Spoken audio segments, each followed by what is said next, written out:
This member of the British Central Research Committee was assassinated in his apartment, but there was no sign of anyone entering or leaving on the surveillance footage. Even the live broadcast of the British Minister of National Security was tampered with. In the altered video, he suddenly expressed support for a Chinese corporation. These two bizarre incidents were clearly connected. Not long after, the Home Secretary also arrived at the safe house. Jack wanted to go out and clarify that the man on the broadcast wasn't him.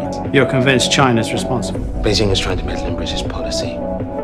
Yan Wanglei is on this man in London. He's a part of it, upset.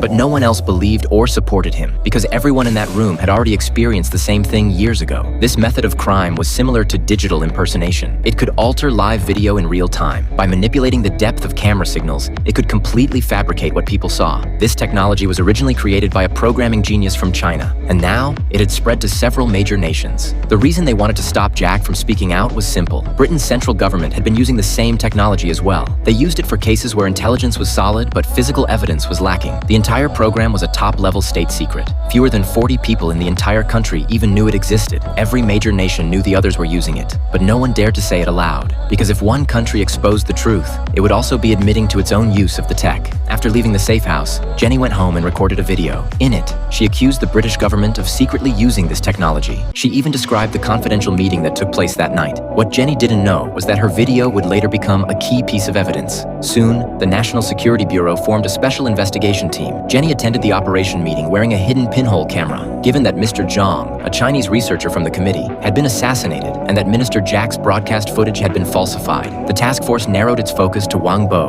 CEO of Hualai Corporation, a man with both the motive and the technical means to commit the crimes. However, due to his high-profile status, the interrogation took place inside the Chinese embassy in London, with the Chinese ambassador himself present during questioning. When confronted with evidence showing the murder weapon was of Chinese origin, the ambassador firmly stated his government's position. China does not take revenge on its dissidents and hunt them down on the streets of Britain. We are not Russia.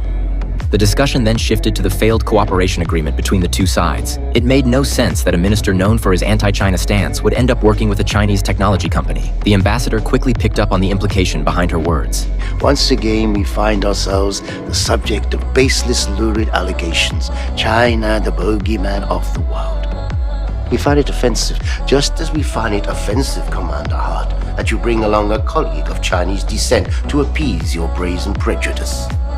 His calm yet forceful response left the investigators speechless. Without concrete proof, they had no choice but to withdraw. Meanwhile, American intelligence officer Kevin arrived in London to assist with the case. He suspected there was a mole inside the BBC leaking classified information. The main host of the broadcast was his top suspect. Kevin also proposed the possibility of a technology capable of creating real-time virtual